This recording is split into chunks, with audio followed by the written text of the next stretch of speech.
Libro La granja Grossham, del autor Anthony Horowitz. Capítulo 4. La isla Cadavera. El sacerdote había sufrido un ataque cardíaco masivo, pero en realidad no había muerto. El guardia llamó por teléfono y en Kinley, un maletero con su carrito esperaba a Percival para llevarlo a la ambulancia que aguardaba por él. También había alguien que esperaba a David, Julia y Jeffrey. Un vistazo al hombre que había venido a recogerlos habría sido suficiente para que los tres se subieran gustosos a la ambulancia. Aquel hombre era tan deforme que si sufriera un accidente automovilístico y después cayera dentro de una trituradora industrial, su apariencia mejoraría considerablemente. Medía aproximadamente 1,5 metros de alto, o más bien 1,5 metros de bajo, pues su cabeza estaba más cerca del suelo que de sus hombros.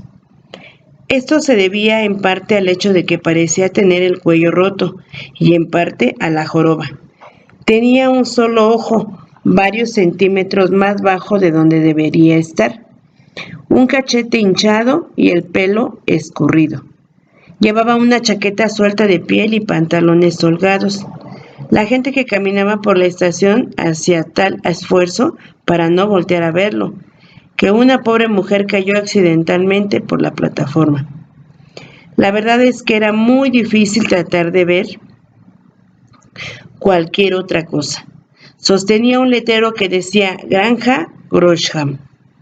Con el corazón saliéndose del pecho, David se acercó a él, seguido de Jeffrey y Julia. «Mi nombre es Gregor», dijo con un gorgoteo. «¿Tuvieron un viaje placentero?» David tuvo que esperar a que le repitiera la pregunta, pues había sonado como algo que no entendía. Cuando al fin entendió, David asintió con la cabeza, pues no podía articular palabra. «Traigan su equipaje, jóvenes amos», gorgoteó Gregor. «El coche está afuera». El coche era una carroza fúnebre. La habían repintado y puesto el nombre del instituto en uno de los lados, pero no pudieron disimular su forma, la larga y plana parte trasera, donde debieron haber viajado los cargamentos para los que había sido diseñada. El arreglo tampoco engañaba a las personas que en ese momento se encontraban en la calle.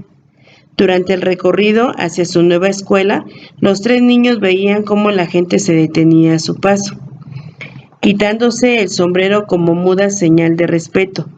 David se preguntó si no estaría a mitad de una espantosa pesadilla.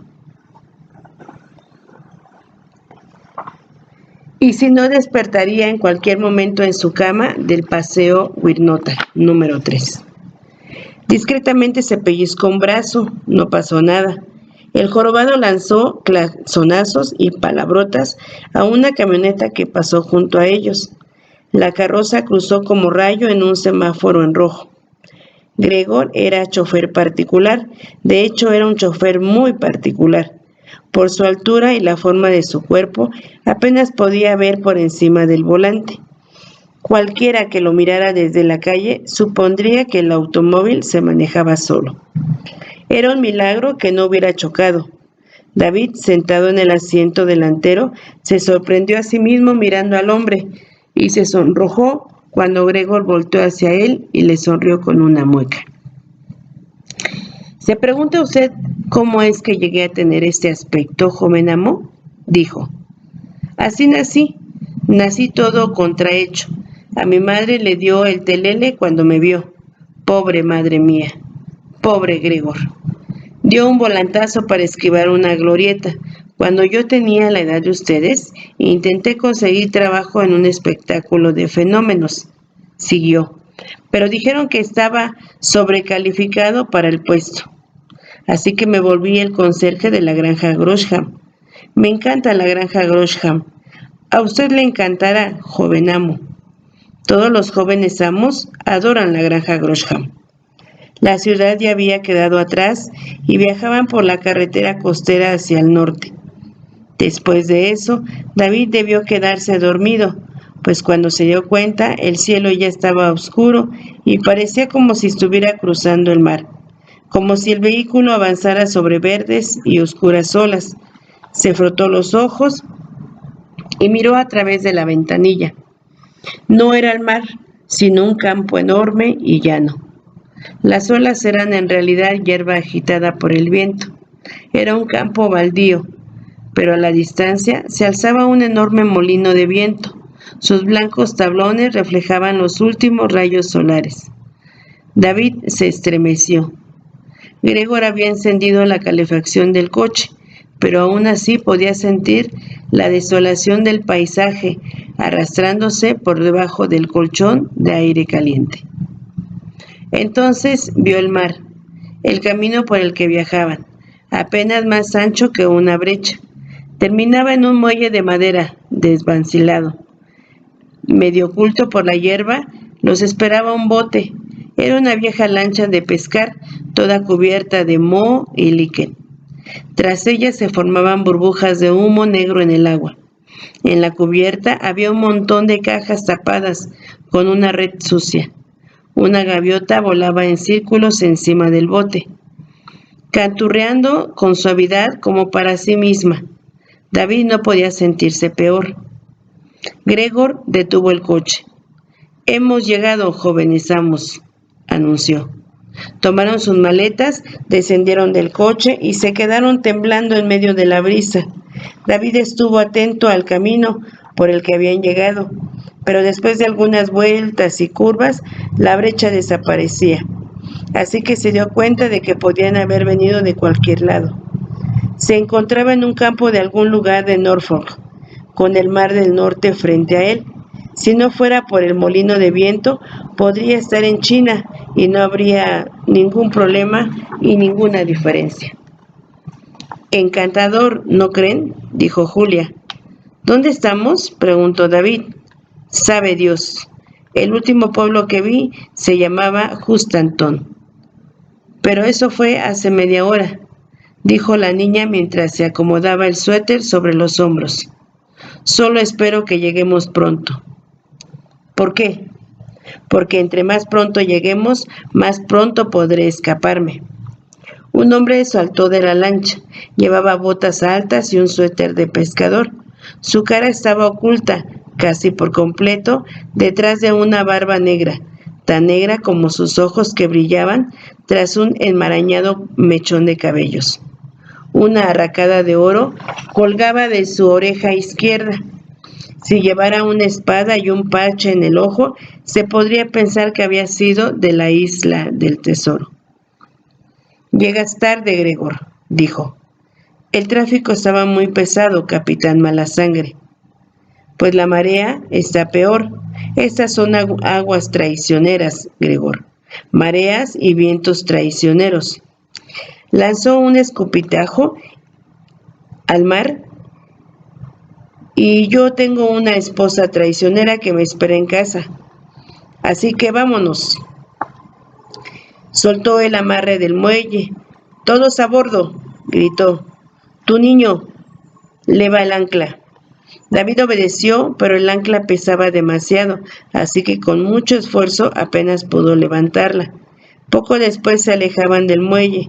El motor tosía, furfullaba y echaba humo, al igual que el capitán Malasangre. Gregor estaba parado a su espalda. Los tres niños se acurrucaron juntos en la parte trasera del bote. Para entonces, Jeffrey ya había adquirido un desagradable color verde. «No tengo mucho marinero», murmuró. El capitán alcanzó a oírlo. «No te preocupes», dijo con una sonrisa burlona. «Eso tampoco tiene mucho de bote». Un manto de niebla se arrastró por la superficie del agua. Sus dedos blancos y fantasmales se metieron en la lancha, cubriéndola. En un instante el cielo desapareció y todos los sonidos, la gaviota, el motor, el chapoteo de las olas, se amortiguaron. Luego, tan rápido como llegó, la niebla se desvaneció y la isla Cadavera apareció frente a ellos. Tenía aproximadamente 3 kilómetros de largo y 1,5 de ancho. En el lado este había un espeso bosque. En el extremo sur, un acantilado emergía abruptamente de las espumeantes aguas, blanco, lechoso en la punta y de un anaranjado lodoso en la base. Una lengua de tierra se extendía frente al acantilado, y hacia ese lugar el capitán Malasangre dirigió la lancha.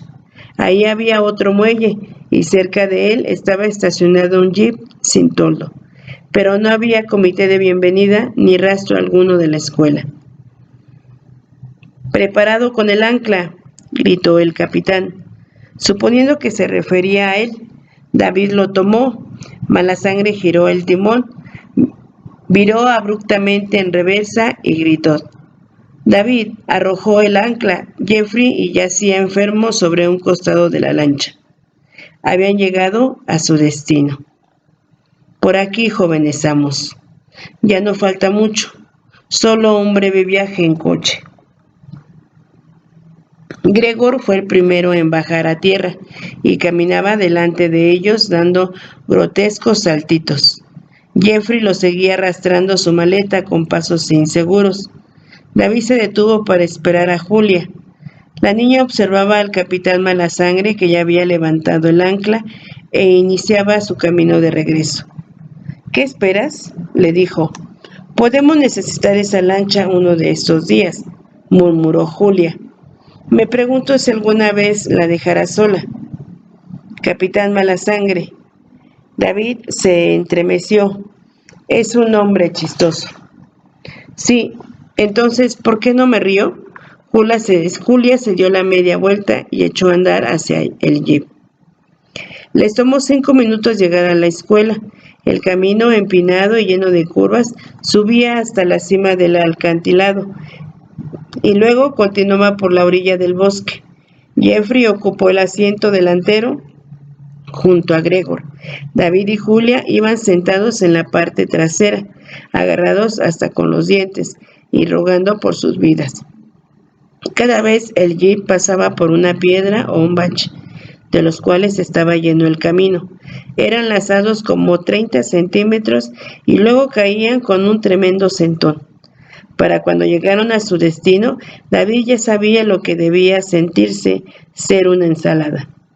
Pero rápidamente olvidó su malestar cuando vio la granja Grosham.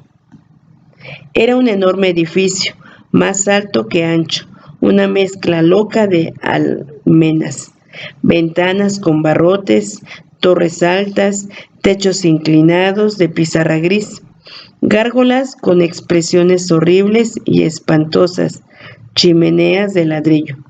Era como si los arquitectos de la abadía de Winchester, de la estación Victoria y de la refinería de Brixton hubieran revuelto los planos de sus edificios y accidentalmente construido el resultado de aquella revoltura.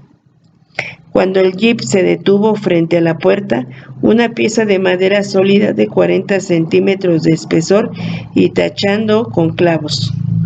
Un trueno retumbó sobre sus cabezas y el látigo de un relámpago chasqueó, surcando el cielo.